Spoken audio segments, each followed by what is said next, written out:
Hi, I'm Christina McGoldrick. I'm here at the City Sports Complex with Glenn Bogna, project manager for the new skate park. Glenn, I'm seeing a lot of asphalt, bowls, rails out here. Where are we at right now with the construction? Well, right now what you see happening is construction of the city's skate park, and we're probably about 80% complete right now.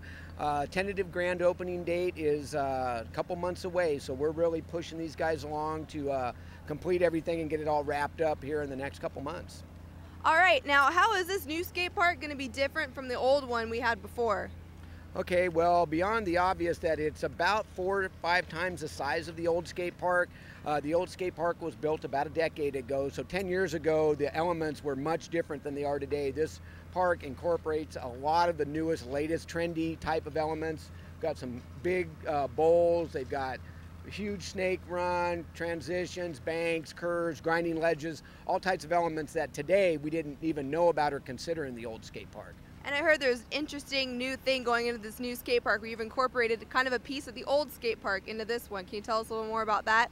Sure. That is actually a really cool feature. We, as kind of the direction that we got from some of the old skaters and the guys that were involved in the first skate park, they really wanted to kind of have some piece of a memory of the old skate park. And so what we did is we cut out a piece of the deck out of the old skate park before we demolished it, and we transplanted that down into this skate park. And over in this main plaza walkway, we're going to set that piece of concrete with a little story station next to it that kind of tells the story of how the city started, 10 years ago with this little skate park back in 1998, and today we have this new skate park before you. And they'll have some pictures and kind of some of the events that we've done, and really kind of help people understand what the progress has been in the last 10 years just for the skate park.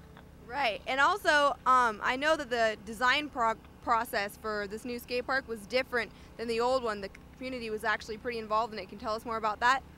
Yeah, that is correct. We typically, with our parks projects, we always have community meetings and we involve the community and get their input, and that works into the master plan and the design.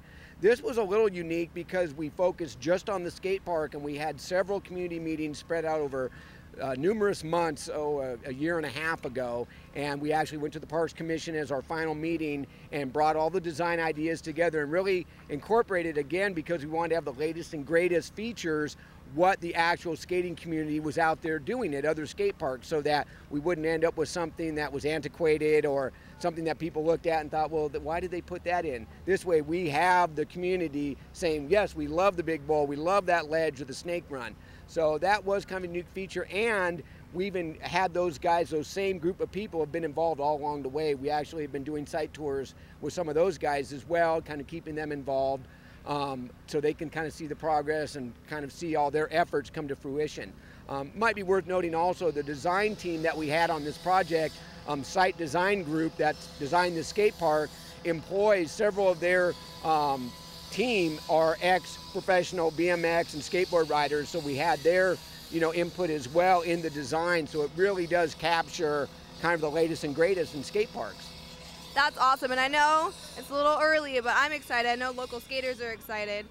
What's the tentative grand opening date for this new park? Well, right now we're a little bit further than midway in January, and the date that we're shooting for right now is middle of March. We are going to open this skate park around the middle of March, and I'm really pushing these guys to make sure that happens. So we think we're going to be fine. We don't get much more bad weather, and with days like this in January, I think we're going to be fine.